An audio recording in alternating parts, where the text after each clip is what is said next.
Good afternoon. I hope your weekend is off to a fantastic start. I just wanted to drop in and talk about the Democrat debate last night and give a brief recap and talk about what we saw. It was kind of interesting, right? I mean, if you like to spend your Friday nights watching Democrat debate. Anyways, so we saw 7 candidates: Amy Klobuchar, Elizabeth Warren, Bernie Sanders, Joe Biden, Tom Steyer, Andrew Yang, and Elizabeth Warren take the stage last night. We talked about everything from foreign policy to healthcare to guns to abortion and criminal justice. Guys, there were a few topics that we missed last night. It was interesting because if you noticed, no matter the topic, it always came back to Donald Trump and who was going to beat him in the general election. That shows me that the candidates, the top of mind for them is, are they the one to beat Donald Trump in November? And the answer for any of them is yes, they are the candidate. Tom Steyer said that he trusts everyone on stage, but the reality is we have to beat Donald Trump in November.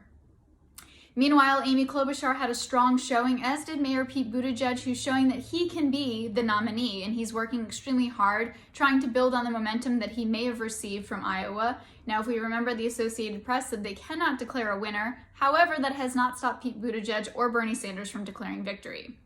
Bernie Sanders in the previous couple of debates had been very presidential. He was buttoned up, his suit was pressed, his hair was combed, and he wasn't screaming. Well, all that ended last night as he took the stage and eventually began yelling at everyone about healthcare again.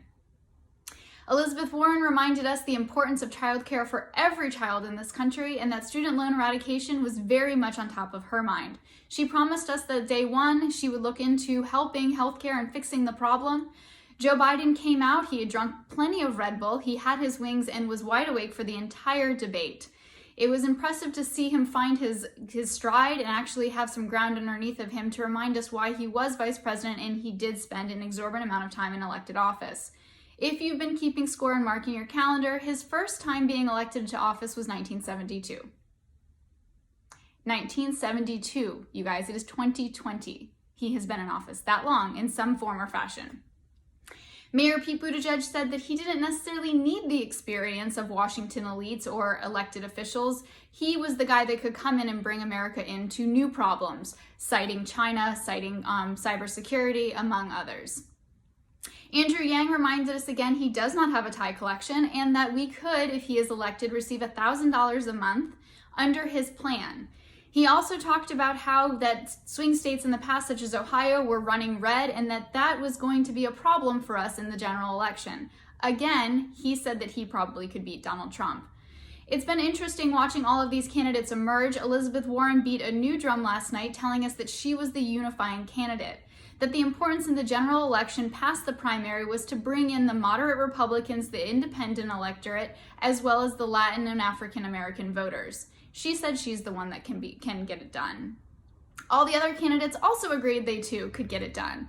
It was a very unique evening because, as we see, while we're starting to pivot away from policy issues, the main stance and the main topic of debate was who was best served to beat Donald Trump and to unify the party.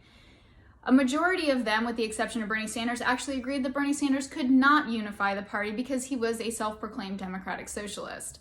We'll be interested to see what happens in New Hampshire next week. I hope you'll stay back and check back with me later on in the next couple of days. I'll do a video about what we can expect in New Hampshire.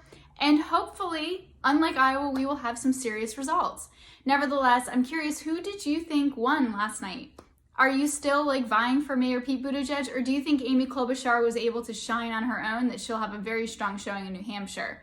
If you're curious what I think about Amy Klobuchar, I will tell you that New Hampshire could be do or die for her. If she doesn't do very well, there's a high likelihood she may suspend her campaign. Nevertheless, thank you guys again. I really appreciate you checking in. Leave your comments below, questions, other video ideas that you want to see. Maybe there's something that's just you're dying to have answered and I haven't talked about it. I would also be curious to know, what was your favorite part of last night's debate? Drop it in the comments below and I'll talk to you guys soon. Have a fantastic rest of your weekend. Bye!